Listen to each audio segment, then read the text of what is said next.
오늘 우리에게 주시는 하나님의 말씀 이사야 17장 1절부터 14절까지 말씀입니다. 이사야 17장 1절부터 14절까지의 말씀. 이제 봉독하겠습니다. 하나님의 말씀 경청하십시오. 이것은 다마스쿠스를 두고 하신 엄한 경고의 말씀이다. 다마스쿠스는 성읍 축에도 들지 못하고 허물어진 무더기가 될 것이다. 또한 아로엘의 성읍들이 황무지가 될 것이다. 그 성읍들은 양떼의 차지가 되며 양떼가 누워도 그들을 놀라게 할 자가 하나도 없을 것이다. 에브라임은 무방비 상태가 되고 다마스쿠스는 주권을 잃을 것이다. 이스라엘 자손에게서 영광이 사라지듯이 시리아의 남은 백성도 수치를 당할 것이다. 만군의 주님께서 하신 말씀이다.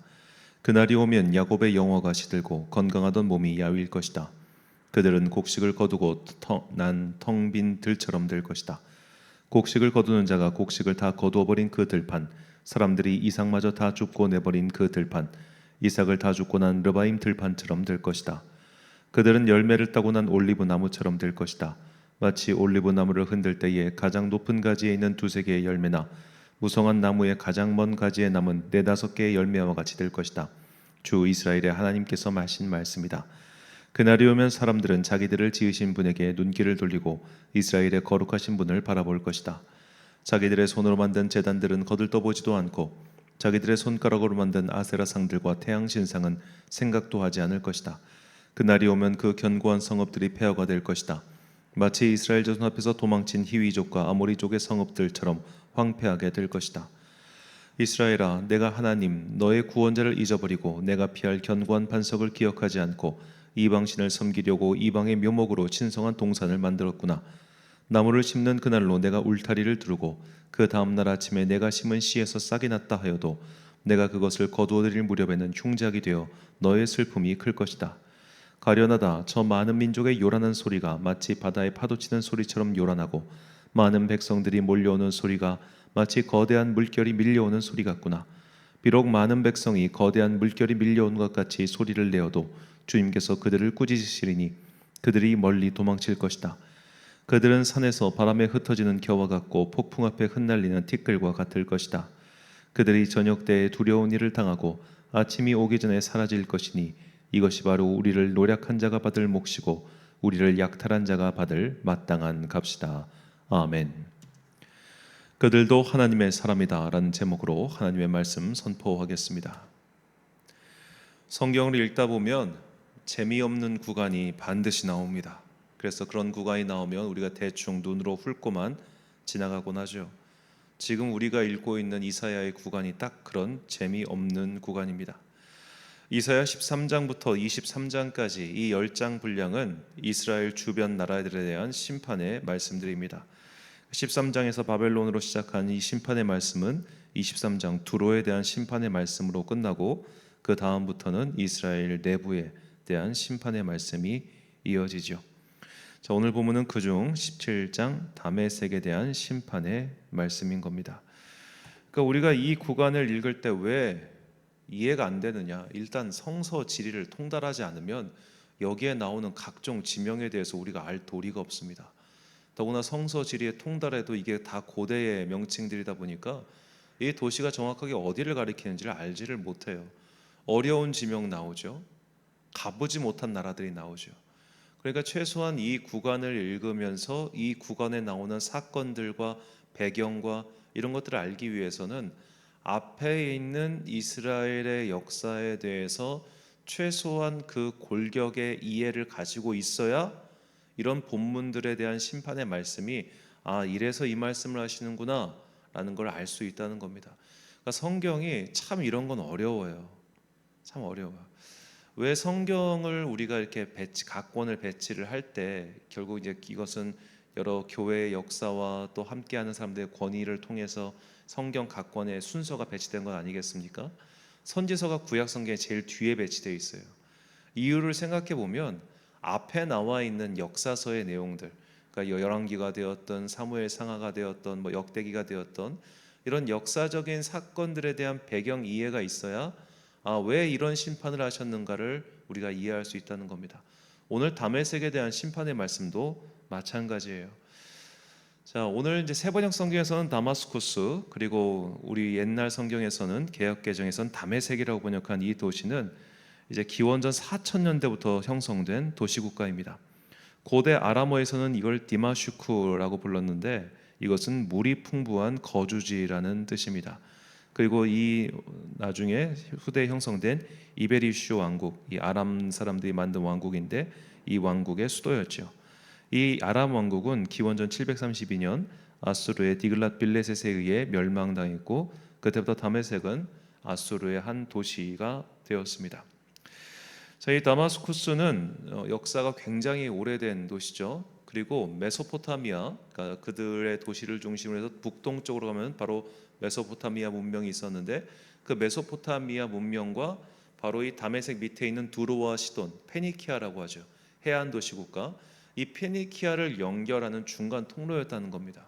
물이 풍부하니까 거기 사람들이 살면서 내륙 지방인 메소포타미아와 해안 지방인 페니키아를 연결하는 중간 중개 도시로서 옛날부터 무역이 성행했고 많은 부가 몰리는 그런 도시였다는 겁니다. 현재도 시리아의 수도가 바로 이 다마스쿠스입니다. 도시의 구도심 그 자체가 유네스코 세계문화유산으로 지적될 정도로 굉장히 오래된 인류 최고의 가장 오래된 도시들 가장 오래된 도시 중 하나죠. 자, 이렇게 이 다메섹에 대한 심판의 말씀을 오늘 하시는데 왜 이들이 심판받게 되었고 이 심판의 내용 중에 이런 것들이 왜 들어갔는지는 그 당시 정세 속에서만 그리고 전체적인 성서 지리 속에서 이해할 수 있다는 거예요. 자, 먼저 본문 3절 말씀입니다. 에브라임의 요새와 다메섹 나라와 아람의 남은 자가 멸절하여 이스라엘 자손의 영광같이 되리라. 만군의 여호와의 말씀이니라. 아멘. 자, 오늘 본문은 분명히 다메섹에 대한 심판의 말씀인데 갑자기 에브라임이 튀어나옵니다. 이게 왜 그런가? 이것은 우리가 열왕기 하에 나오는 바로 이 아수르의 침공과 관계되어 있습니다. 자, 남유다 왕 아하스 왕 때 이 북이스라엘에 베가 왕이 쳐들어오죠. 그래서 아하스 왕이 이 베가 왕의 손에서 구원을 얻기 위해서 아수르의 디글랏빌레셋에게 출병을 요청합니다. 그리고 이제 디글랏빌레셋이 다메섹으로 쳐들어오고 다메섹만 쳐들어온 게 아니라 내친김에 북이스라엘 일부까지 쳐들어온 것이죠. 그래서 에브라임의 요새, 즉 아람과 연합한 북이스라엘도 이렇게 공격 대상이 되었다. 이것에 대한 말씀인 것이죠. 그러니까 오늘 본문의 사건이 이 아람이 멸망한, 그러니까 다메섹이 아수르에게 멸망당한 기원전 732년 전의 예언임을 우리가 여기서 짐작할 수 있다는 겁니다. 왜냐하면 이때가 아하스 왕 때니까. 우리가 열왕기 하를 보면은 아하스 왕이 이 전쟁에서 이제 아수르에게 구원을 받은 이후에 다메섹으로 가가지고 거기에 있는 그 성전의 모형을 따가지고 제사상 모형을 따서 예루살렘도 이렇게 하자 이렇게 하지 않습니까? 자, 외국의 최신 예배 기술을 배워다가 일종의 뭐 DNA 심기를 한 거죠. 그만큼 이런 당시의 상황이 이러했다는 겁니다. 그래서 오늘 본문 속에 에브라임의 요새란 표현이 등장하죠. 자, 이 다메섹이라고 하는 도시는 우리가 이 지도를 보면 이스라엘과 굉장히 가까운 도시입니다. 이 북이스라엘이 약간 이제 뭐라고 해야 될까요? 영토가 가장 넓을 때는 이 북쪽 위에 동그라미 단까지 그 영토가 있었습니다. 그런데 이 단에서 다메섹까지 거리가 직선 거리로 채 50km가 되지 않습니다. 그러니까 여기까지도 사실은 이스라엘의 영향권 속에 있던 도시였다는 거죠. 그러니까 다윗 왕 때나 솔로몬 왕 때 그렇게 아주 그들이 강성할 때는 실질 영토가 다메섹까지 가지는 않았지만 다메섹까지도 이스라엘의 영향권 속에 있었다. 바로 이 말이죠. 자, 이렇게 다메섹은 워낙 중요한 도시였기 때문에 남쪽의 정세가 강성해지면 그쪽에 속할 수밖에 없었고 또 북쪽의 정세가 강성해지면 북쪽에 속하는 어떤 그런 속에 있었다는 말입니다. 이렇게 가까운 도시였고 또 역사적으로 중요한 도시였다는 거죠. 우리가 신약 성경에 가면 또 바울이 이곳으로 가다가 여기서 이제 주님을 만나지 않습니까? 그리고 이제 무슬림에게도 이 다메섹이 되게 중요한 도시라고 하는데 그들의 전설에 따르면 가인이 아벨을 살해한 곳이 바로 이 다메섹이다 그렇게 말을 합니다. 진짜인지는 우리가 알 수가 없겠죠. 자, 이렇게 해서 이 다메섹, 이 중요한 도시가 결국 아수르의 손에 의해서 멸망당하게 됩니다. 이것은 아람 왕국에 대한 심판의 말씀이기도 하지만 이 다메섹 도시에 대한 이 중요한 도시에 대한 좀 예언으로 국한시킬 수도 있을 것 같아요. 왜냐하면 이 다메섹이라고 하는 도시는 아람 사람들만 살던 도시가 아니었기 때문이죠. 아람 사람 이전에도 다른 사람들이 살았고 그 이후에도 사람들이 살았으며 그 이후에 계속하는 역사적 변천 속에서 이들은 굉장히 이스라엘과 비슷한 그 운명의 궤도를 같이 합니다. 그러니까 아수르에 의해 멸망당하고 정복당한 뒤에 바로 이어서 바벨론에 의해서 정복당했고, 바벨론 다음에 페르시아에 정복당했고, 그 다음에 헬라 제국에 정복당하고, 그 다음에 로마 제국의 손에 넘어가고, 그 다음은 무슬림 제국의 손에 넘어가고. 그러니까 이 팔레스타인 땅과 워낙 가까이 있다 보니까 그들과 그냥 같이 세트로 묶여가지고 정복당하는 곳이 바로 다메섹이었다는 겁니다. 자, 이렇게 가까운 곳이었기 때문에 어제 말씀드린 것처럼 차라리 서로 힘을 합쳐서 서로 한 마음이 돼서 그 강대국들과 싸웠다면은 훨씬 더 우호적인 관계가 되었을 텐데, 오히려 이들은 아람 왕국일 때 북이스라엘과 남유다를 치는데 자신들의 국력을 집중했고, 그로 인해서 결국 이스라엘 민족과 좋은 관계를 맺지 못했죠. 오늘 본문은 그래서 이 다메섹에 대한 계속해서 심판의 말씀들이 쭉 열거가 되는데, 이 열거되는 말씀 가운데 하나님께서는 다메섹에 대한 회복의 말씀 또한 남겨주십니다. 본문 6절 말씀. 그러나 그 안에 주울 것이 남으리니 감람나무를 흔들 때에 가장 높은 가지 꼭대기에 과일 2-3개가 남은 같겠고, 무성한 나무의 가장 먼 가지에 4-5개가 남은 같으리라. 이스라엘의 하나님 여호와의 말씀이니라. 아멘. 자, 주울 것이 남았다. 굉장히 중요한 의미인데, 왜냐하면 아수르 제국의 통치 방식 때문입니다. 아수르라고 하는 나라는 사실 그렇게 자료가 많이 남아있는 나라는 아닙니다. 그 이유인즉슨 학자들이 추측하건대 자신들이 정복한, 그러니까 피지배 계층에 대해서 굉장히 잔혹하기로 유명했답니다. 그냥 포로도 남기지 않고 싹 다 죽여버리고 도시는 다 불태워버리고, 이게 기본적으로 그들의 통치 스타일이었다고 해요. 그러나 다메섹은 그 도시에 있었던 왕족과 귀족들과 통치자들, 그들만 죽이고 도시의 외관이나 그런 것들은 전혀 건들지를 않았다고 합니다. 그러니까 여기가 어떻게 보면 아수르라고 하는 그 전화의 불길 속에서 살아남은 도시가 된 거예요. 통치자들만 죽고. 결국 하나님께서 말씀하신 이 예언이 성취된 것이죠. 남겨주신 겁니다. 살려주신 겁니다. 마치 그 로마 제국이 카르타고를 점령했을 때 이 카르타고를 완전히 다 불태워버리고 그 위에 소금을 뿌려버린 다음에 거기에 사람이 일절 살지 못하게 만들어버립니다. 굉장히 중요한 도시였지만 계속해서 반항하니까 그냥 깡그리 없애버렸거든요. 다메섹도 마찬가지였어요. 다메섹이 나중에 아수르 통치기에 이 아람 사람들 레지스탕스의 활동 거점이 되었습니다. 여러 차례 민중 봉기가 일어났음에도 불구하고 아수르는 이 다메섹을 그냥 내버려 둡니다. 자, 저는 이것이 다메섹에 베풀어 주신 하나님의 은혜라고 생각합니다. 남겨 두신 거예요.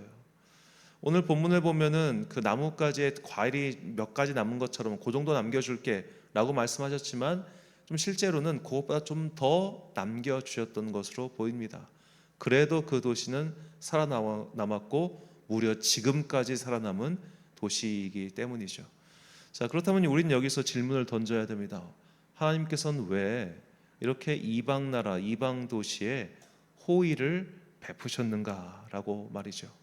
우리가 이사야서를 보면 앞으로 알게 되겠지만 이사야서에 중요한 주제가 있습니다. 바로 온 세계를 다스리시는 하나님입니다. 이사야 선지자는 이것을 굉장히 많이 이야기합니다.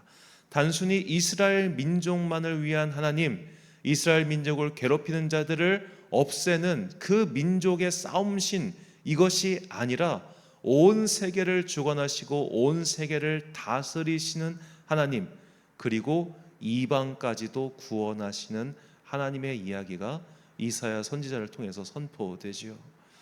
자, 그것은 이미 성경 내부에 흐르는 면면이 흐르고 있는 말씀이었습니다.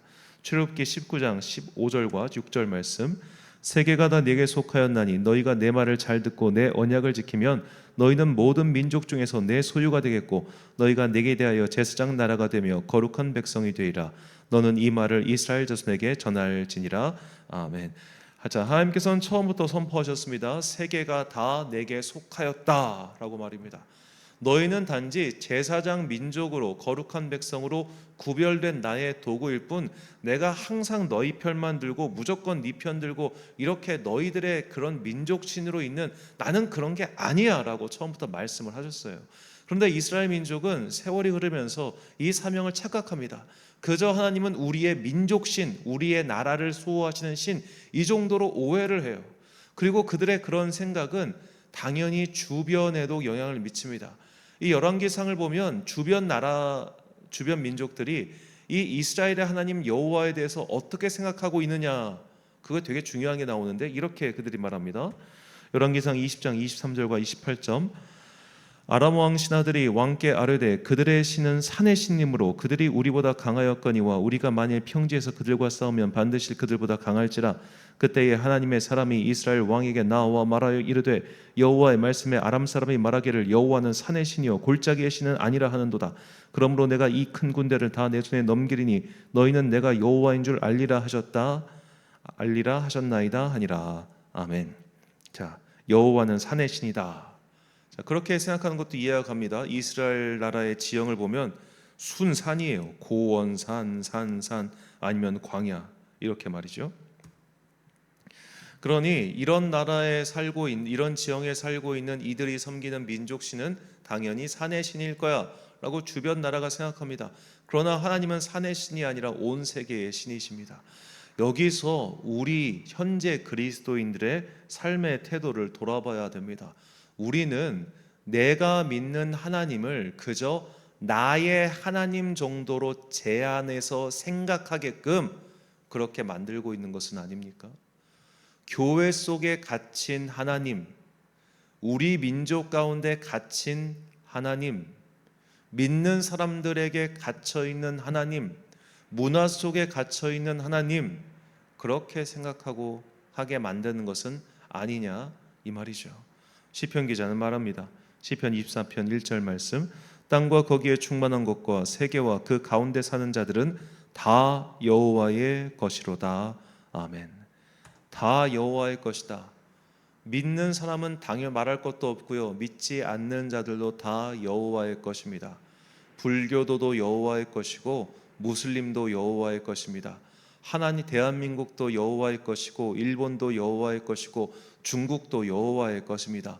그러므로 하나님께서 이 민족을 잘 살게 해주시는 은혜가 있는 것은 감사할 일이되 우리가 다른 나라의 불행이나 다른 나라의 안 좋은 일에 대해서 거봐 쟤들이 하나님 안 믿으니까 하나님께서 저렇게 하시지 이런 식으로 말하면 안 된다는 겁니다.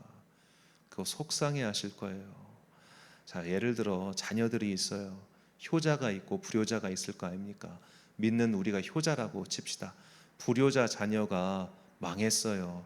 그러면은 부모가 거봐 제가 불효를 저지르니까 저 따구로 망하게 됐지 잘 됐다 이런 부모가 어디 있어요. 불효자도 내 새끼라서 망하는 거 보면 속상할 거 아닙니까? 하나님께서도 마찬가지세요. 하나님께서 왜 나중에 우리가 요나에서 보면 알겠지만 왜 니느웨로 가가지고 거기서 회개를 선포하셨겠습니까? 거기에 방황하는 백성도 다 나의 것인데 거기 있는 수십만 명은 어떻게 할 거냐? 이게 요나서의 주제 아니겠습니까? 하나님께서는 믿지 않는 자들도 생각하고 계십니다. 그러므로 믿는 우리가 그분의 마음을 알아서 믿지 않는 자들을 위해서도 기도해주고 그들의 복을 빌어줘야 합니다. 물론 먼저 우리가 믿는 자들을 위해서 함께 믿음의 공동체를 이룬 자들을 위해서 그들을 위해서 기도해야겠지만 더 나아가서 믿지 않는 사람들 심지어 하나님을 거부하고 있는 저들에게조차 주님의 은혜가 임하기를 기도해 줘야 됩니다. 왜냐하면 하나님은 그들이 비록 인정하지 않을 뿐 그들의 하나님도 되시기 때문이죠. 그래서 예수님께서는 우리에게 이런 행동을 하라고 말씀하셨습니다. 마태복음 5장 44절과 45절 말씀입니다. 나는 너희에게 이르노니 너희 원수를 사랑하며 너희를 박해하는 자를 위하여 기도하라. 이같이 한즉 하늘에 계신 너희 아버지의 아들이 되리니 이는 하나님이 그 해를 악인과 선인에게 비추시며 비를 의로운 자와 불의한 자에게 내려 주심이라. 아멘. 사랑하는 천안광성교회 성도 여러분, 그리고 이 새벽을 함께 깨우고 계신 귀한 주님의 자녀 여러분, 하나님은 이스라엘만을 위한 그들의 민족신이 아니십니다. 또한 하나님은 하나님을 믿는다고 고백하는 그런 사람들만을 위해서 움직이는 그런 신도 아니십니다. 하나님은 그분을 인정하지 않고 그분을 믿지 않는 사람들을 위해서도 햇빛을 비춰주시고 비를 내리시는 그런 하나님이십니다. 그들이 인정하든 인정하지 않든 하나님께서는 믿지 않는 자들과 민족에게도 은혜의 장막을 내려주실 때가 있습니다. 그러므로 믿지 않는 자들에 대해서 함부로 말하거나 함부로 그들을 대하지 맙시다. 그들은 사실 신분을 망각한 하나님의 자녀입니다. 하나님께서 그들을 어떻게 생각하시는지, 그리고 또 어떻게 그들을 다루어 가실지 우리가 알 수 없는 일이죠. 하나님은 나만 사랑해, 저들은 사랑하지 않아, 저들에게는 관심이 없어 라고 착각한 선민주의가 어떠한 결과를 낳았고 또 낳고 있는지 우리는 이미 역사를 통해서 충분히 보고 현재도 보고 있습니다. 그런 착각과 오해는 신앙생활에 아무런 도움이 되지 않습니다. 왜냐? 하나님의 마음을 모르기 때문이죠. 주님께서 믿지 않는 자들을 위해서, 우리의 믿음 생활을 방해하는 자들을 위해서도 기도하라고 하신 그 명령의 의미를 깨닫고 주님의 마음을 함께하여 믿지 않는 자들을 위해서 그들의 하나님이 되심을 깨닫게 달라고 항상 중보하는 그런 여러분과 제가 되시길 예수님의 이름으로 축원합니다. 기도하겠습니다. 사랑과 은혜가 풍성하신 아버지 하나님, 8월의 마지막 수요일 이렇게 이 새벽에 우리가 믿지 않는 자들을 위해서 기도하고 그들의 하나님 되심을 깨닫게 해주시니 감사합니다. 주님께서 그들을 긍휼의 눈으로, 또한 어느 때는 사랑의 눈으로 쳐다보신다는 것을 우리가 잊지 않게 하시고, 먼저 주님 마음 깨달아 주님의 마음의 그 결대로 기도하는 당신의 자녀들 되게 하여 주옵소서. 먼저 깨닫고 먼저 믿게 된 자들에게 더욱더 큰 책무가 있다는 것을 잊지 않고 이 기도의 중한 사역 잘 감당하는 주의 자녀들 되기를 간절히 소망하오며, 이 모든 말씀 우리 구주 예수 그리스도의 이름으로 기도드립니다. 아멘. 오늘의 기도 제목입니다. 믿지 않는 자들 중 참 못된 사람이 있고 참 좋은 사람도 있을 겁니다. 내 주변에 있는 아직 하나님의 자녀임을 모르는 자들을 위하여 기도해 주십시오. 오늘 주신 기도의 제목 가지고 기도와 묵상에 힘쓰는 하루 되시길 바랍니다. 기도하겠습니다.